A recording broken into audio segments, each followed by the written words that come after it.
अजित पवार हे गेल्या अनेक वर्षांपासून महाराष्ट्राचे उपमुख्यमंत्री होते आणि महत्त्वाचं म्हणजे त्यांच्याकडे अर्थ व नियोजन खातं देखील होतं.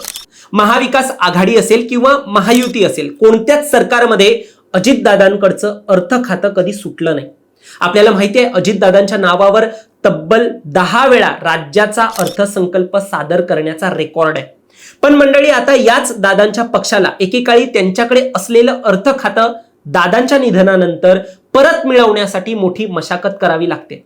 राज्याच्या तिजोरीच्या चाव्या म्हणजे अर्थ खातं ही सध्या मुख्यमंत्री देवेंद्र फडणवीस यांच्याकडे आहे. राष्ट्रवादीचं म्हणणं आहे अर्थसंकल्प सादर झाल्यानंतर हे खातं पुन्हा परत केलं जाईल असं भाजपकडून सांगण्यात आलेलं. पण फडणवीसांचं म्हणणं आहे अद्याप कोणतीही औपचारिक मागणी ही राष्ट्रवादीने केलीच नाहीये या बाबतीची. मग आता अशात राजकीय चर्चांना उधाण आलं असून अर्थ खात्याच्या राजकारणामागचं नेमकं अर्थ काय आहे असा प्रश्न उपस्थित झालाय. ज्याप्रमाणे दोन्ही पक्षाकडून दावे केले जात आहेत त्यानुसार पुन्हा राष्ट्रवादीकडे हे खातं परत येईल का, की आता राष्ट्रवादीला हे खातं विसरून जायचंय असा प्रश्न जो निर्माण झालाय त्या बाबतीत, त्या राजकीय मुद्द्यांबाबतीत आपण हा व्हिडिओ करतोय. त्याची चर्चा जी आहे ती आपण करू. महत्वाचे मुद्दे या प्रकरणासंदर्भात जाणून घेऊ. त्यामुळे चॅनलवर तुम्ही नवीन आलाय तर लगेच सबस्क्राईब करा प्राईम टाइम महाराष्ट्राला, कारण असे राजकीय घडामोडी आणि घडामोडींमागील राजकारण आम्ही नेहमी तुमच्यासाठी घेऊन येत असतो. माझं नाव ओमकार साळवी आणि या विषयाला आपण सुरुवातीपासून सुरू करूया. तर मंडळी, जानेवारी 2026च्या शेवटी अजित पवार यांचं अकाली निधन झालं. त्यानंतर पक्षात आणि सरकारमध्ये मोठे बदल झाले. अजित पवार यांच्या पत्नी सुनेत्रा पवार यांनी उपमुख्यमंत्री पदाची शपथ घेतली आणि त्यांना अजित पवारांकडे असलेली काही खाती देण्यात आली असल्याचं देखील एक म्हटलं जातं. म्हणजे यामध्ये उत्पादन शुल्क, क्रीडा, युवक कल्याण, अल्पसंख्याक विकास आणि वक्फ खाती म्हणजे अजित पवार यांच्याकडची बरीच महत्वाची खाती ही परत राष्ट्रवादीकडे आली. पण या सगळ्यात अगदी महत्वाचं खातं अर्थ खातं मात्र मुख्यमंत्री देवेंद्र फडणवीस यांच्याकडेच राहिलं. अर्थसंकल्पीय अधिवेशन जवळ आल्यामुळे तात्पुरता हा निर्णय घेण्यात आला होता असं म्हटलं गेलं आणि फडणवीस यांनीच अर्थसंकल्प सादर केला.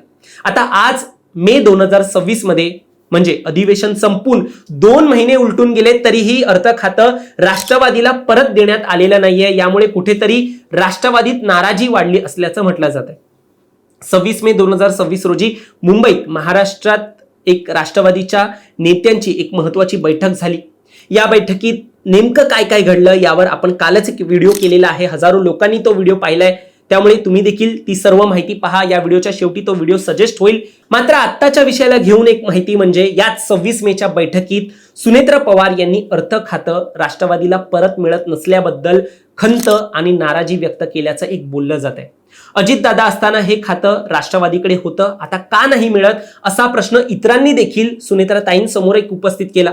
राष्ट्रवादीचे ज्येष्ठ नेते हसन मुश्रीफ यांनीही यावर भाष्य केलं. त्यांनी म्हटलं की अर्थ खातं राष्ट्रवादीचं आहे आणि सुनेत्राबाईंनी दिल्लीला जाऊन हा मुद्दा मांडतीलच आणि भाजप आमचा सन्मान राखेल या मुद्द्यावरून असा आम्ही विश्वास व्यक्त करतोय, हे मुश्रीफ यांनी म्हटलं. आता जेव्हा अर्थ खात्याला घेऊन या नाराजीच्या चर्चा सुरू झाल्या आणि राष्ट्रवादीच्या नेत्यांकडून यावर माध्यमांमध्ये प्रतिक्रिया येऊ लागल्या, त्यानंतर मुख्यमंत्री देवेंद्र फडणवीस यांनी एकदम राष्ट्रवादीला धक्का लागेल अशी प्रतिक्रिया दिली. माझ्याकडे तरी अद्याप अर्थ खातं मागितलं नाहीये. मागितलं की मी सांगेन. माझ्यापर्यंत अशी कोणतीही नाराजी आलेली नाहीये. जर माझ्यापर्यंत अशी कोणती नाराजी आली तर मी त्याबद्दल बोलेन अशी फडणवीस यांनी अगदी मोजक्या शब्दात प्रतिक्रिया दिली. एकूण काय तर अद्याप कोणतीही औपचारिक मागणी किंवा नाराजी त्यांच्यापर्यंत पोहोचलेली नाहीये असं त्यांनी स्पष्ट केलं. फडणवीस सध्या दिल्ली दौऱ्यावर आहेत. ते मोदींची आणि अमित शहा यांची भेट घेऊन झालं असल्याचं सध्या कळतंय. यात एक अशी बातमी देखील आहे की फडणवीसांनी अमित शहा यांच्याबरोबर बंद दाराआड एक चर्चा केलेली आहे.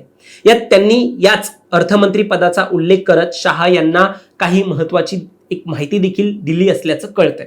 आता या सगळ्या राजकीय घडामोडीनंतर अर्थ खात्यामागचं राजकारणाचा अर्थ नेमकं काय आहे हे जाणून घेणं महत्वाचं ठरतंय. पहिलं म्हणजे राष्ट्रवादीकडे अर्थ खातं का गेलं नाही, तर यामागचं कारण सांगितलं जातं अजितदादांच्या नंतर अर्थ खातं सांभाळून घेण्यासारखा नेता राष्ट्रवादीकडे आहे का असा प्रश्न भाजपच्या वरिष्ठ नेत्यांमध्ये निर्माण झालेला. त्यामुळे अर्थसंकल्प जवळ असताना फडणवीसांनी कोणतीच रिस्क न घेता हे महत्वाचं खातं स्वतःकडे ठेवलं. म्हटलं जातं जवळपास 70 ते 80% अर्थसंकल्पाचं काम पूर्ण झालेलं आणि यानंतर तो हँडओव्हर करून चांगल्या पद्धतीने महायुतीत कुणी हा संकल्प मांडला असता तर ते फडणवीसच असते. कारण याबाबतचा त्यांना चांगला अनुभव होता. त्यांनी अगोदर अर्थसंकल्प सादर केला होता.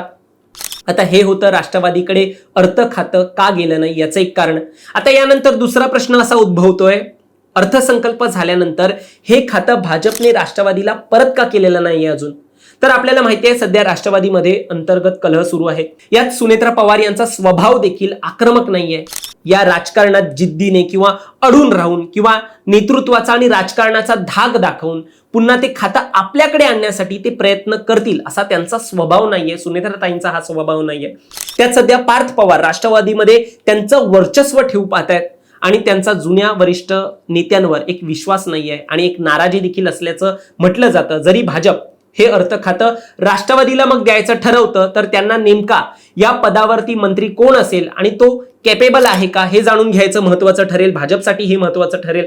आधीच जर त्यांना सुनेत्रा पवार यांच्यावर विश्वास असता तर त्यांनी अगोदरच हे पद सुनेत्राताईंना दिलं असतं, पण अनुभव नसल्या कारणानेच मागच्या वेळी हे पद दिलं नाही असं आपण एक म्हणू शकतोय. मग जर असं असेल तर राष्ट्रवादीत नेमकं हे पद कुणाला जाऊ शकतो, भाजप कुणाच्या नावावर सहमत होऊ शकतो. तर पहिलं म्हणजे राष्ट्रवादीत सर्वात अनुभवी 3 व्यक्ती आहेत. एक प्रफुल्ल पटेल, दुसरे आहेत तटकरे आणि मग नंबर येतो छगन भुजबळ यांचा. पटेल आणि तटकरे हे केंद्राच्या राजकारणात सक्रिय असल्याने त्यांचं नाव राज्याच्या राजकारणातून मागे पडतं आणि मग नंबर येतो भुजबळ यांचा. त्यांच्याबद्दल सांगायचं झालं तर सध्या त्यांच्याकडे अन्न व नागरी पुरवठा खातं आहे.